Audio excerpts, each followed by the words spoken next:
Hello everyone, this is the Mortgage Sensei here, back with another great video. Today I want to talk about the 9 steps towards home ownership. Let's go. Number 1, get prepared. I see this a lot, and it's not a problem. I'm not saying it's not a huge issue, but as a client, as a borrower, when you come to us, the lender, the bank, it is better to already have your ducks in a row than not. Now, I understand it may be a situation where Nelson, I know nothing about credit. I know nothing about this process. So I want to go ahead and get with a lender early. They can help me through this process, tell me what I need to do. I still do all of that. So if you need help with that, give me a call. That's what I'm all about. But things that you want to think about, credit, right? Again, credit. It shows your ability to repay loans. It shows your history of paying loans, to be more specific. But working on credit, clearing up any items, it is always best, right? Best to have no derogatory. That means no late payments, no collections, no anything within the last 24 months is ideally what we want to see. But if you have any derogatory, collections, late payments, repossession, anything within 24 months, it does not mean you don't qualify for it. It just means that you better be working with someone that knows what they're doing and very creative. Also, being stable with your income. So one of the things when it comes to qualifying anyone has to do with their ability to repay the loan. And in order to show your ability to repay the loan, we have to show stable income. So if you're working hours, work all your hours, salary, stay on the job, business, be profitable, show profit on your tax returns if you want to go traditional. If not, be ready to show bank statements or profit loss or 1099 or whatever, right?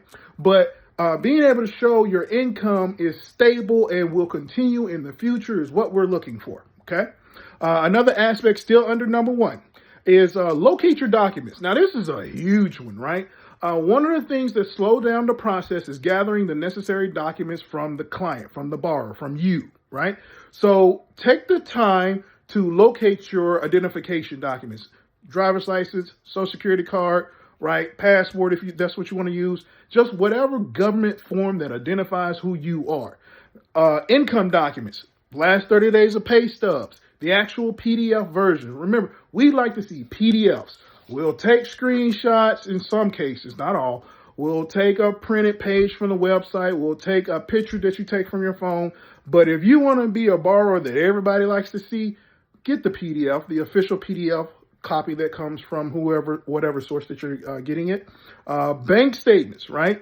When it comes to bank statements, as a buyer, as a borrower, you want to provide all pages of the bank statement. So if the pages are 6 to 7, or let's say 7 pages, and that last page is blank, right? We need that last page to make sure it's blank. No markouts, no blackouts, none of that stuff, right? Because that's what people that commit mortgage fraud do. They send you some of the pages. They'll mark out account numbers, names, dates, whatever case may be. I know you want to be private. You don't want anybody in your information. You don't want nobody stealing your stuff. I get it. But this process is all about privacy, security, making sure you are who you are. So it's more of a protection to you as a customer if you provide to a legal, real source. If you talk to Joe Smo and you get scammed, that's a whole nother scenario. But when you're talking to a person that is licensed, they're representative, they know what they're doing, right? They can do business under the law, then give them all the documents, accurate, open, be open. That's what it's all about. Anything you try to hide will come out later and it might bite you in your butt.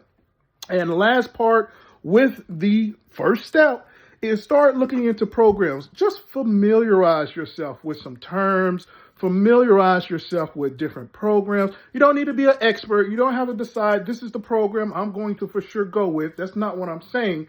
But what I am saying is when you enter into these conversations with professionals, especially mortgage loan originators like myself, we will throw out terms without necessarily thinking that you may or may not understand it, or talk about programs or anything along those lines.